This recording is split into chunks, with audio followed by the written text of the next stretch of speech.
And on today's show, I've got a nice rack of St. Louis style ribs. I will take you from start to finish. I will show you how to set up your grill, how to prep the ribs, how to get them on the pit, and enjoy great barbecue in your backyard. So look, if that interests you, let's turn our attention down to the board. Let's get the ribs prepped up. Let's get on over to my Denelli 605 and let's start the show. Anytime I am throwing down ribs, I know it is going to be a good day. That is your basic rack of St. Louis ribs. I did square it off, and I will just score the back on that membrane. You can remove the membrane if you'd like. I've done ABs in the past, and you can rarely tell that the membrane is even there. Yeah. From there, that is a competition cow powder from Uncle Steve's Shake. If you don't have this stuff here, you can just use your favorite rub.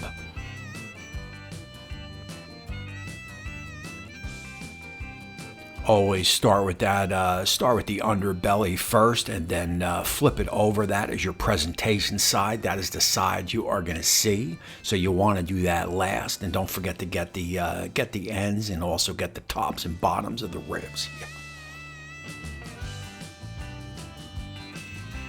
There you go. I also like to do this about 45 minutes or so before I get them on the pit. Let them sweat a little bit. Let that rub do its thing. Our pit is set up for 250 Fahrenheit, and we will get the ribs on. You want to scrunch them together. You want a nice straight rack of ribs. Yeah. Alrighty guys, look, so basically that is all there is to that. We've got our 2-end burners on high. I've got those ribs up top. I will let them run for 1 hour at that 250. And oh yeah, I do have some corn in there and also a little bit of a rib samplet for my dog Molly. Like I said, we will run these at 250 for 1 hour. At that point, I will bring you guys back. This is just a little quick peek-ski at the app on this Denelli 605 where I can monitor the cook from in the house, and I definitely do dig that. Alrighty guys, look, we are 1 hour into the cook. Let's get on over to the ribs. Let's get a temperature check, and let's see if we are ready to move on to the next step. One thing of note as we take a first look at these ribs here is that they look absolutely incredible.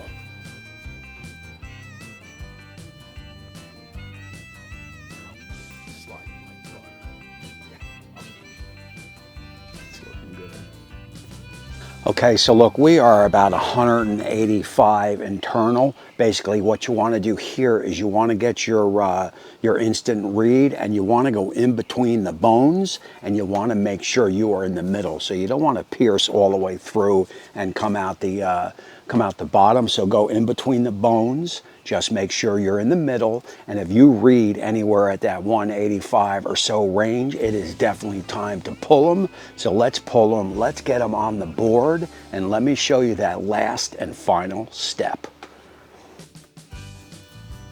So guys, as we remove the ribs here, we will get them on over to the board. I do have a piece of foil all set up and ready to go.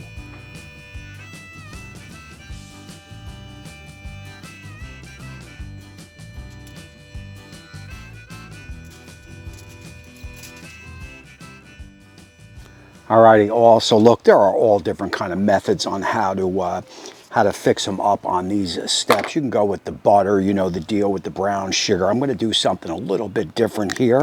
I am a big honey guy, so I am going to first hit it with some honey.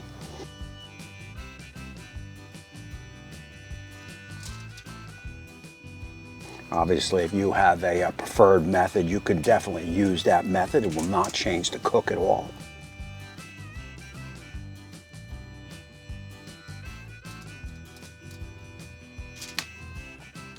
And this is a little dinosaur BBQ sauce that was given to the channel. I will finish this up. This is good stuff. Obviously, use your favorite sauce.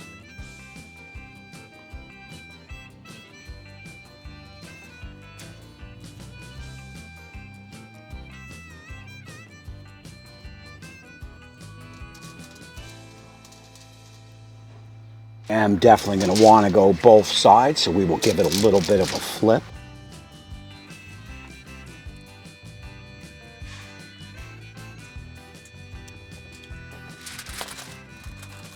At that point, you are going to want to seal it up, get it on the pit. We're looking to go for maybe about another 15, 20 minutes.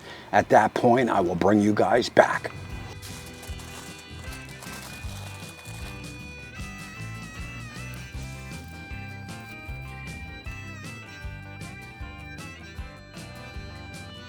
So guys, look, in just under 2 hours, we are talking great barbecue grilled ribs on your Monument Grills. Let's get these on the board. We will open them up. We will let them have a quick rest. Then we will slice them up, give that taste test, and close out the show.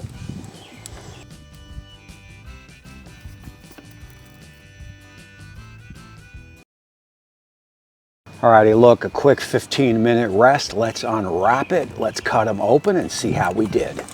I mean, you couldn't get more easy of a cook, and I gotta tell you, man, look at the pull back, look at the color, look at the juices. I mean, ribs, middle August. I mean, how could you beat it? We are talking under 2 hours, and like I said before, they definitely do look absolutely incredible. Yeah.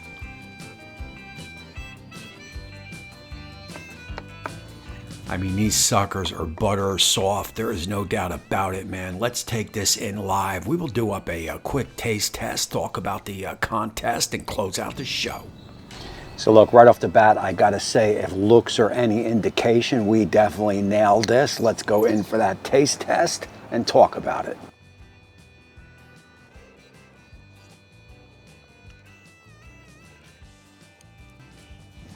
Alrighty, so look, first off, you're gonna get a little bit of a tug, so these aren't gonna be exactly those fall off the bone ribs you may want. If you want fall off the bone ribs, instead of pulling them at that 185, you can let them go up to into that 200 range, then wrap them, then get them back on the ribs, get them back on the pit for about 15 minutes, and that'll give you more of a fall off the bone. I like a little bit of tug when I eat a rib, when I sample a rib. And so this is exactly what we got here. We got a gorgeous color. The fat has rendered down perfectly.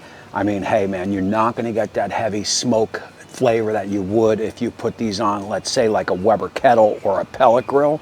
If you want that, you can easily put a smoke tube in your Monument Grills. They do sell them specifically for your pit right on the Monument Grills website. So if you wanted that smoke, just put a smoke tube in the pit, let it run for about an hour. You will get plenty of smoke on the ribs. For me, it doesn't really matter. I get smoked ribs all day long, all the time. So something like this is definitely a welcome change. And like I said, man, these ribs are pretty perfect just as the way they are. I do appreciate you all for watching. And until next time, we will see you soon.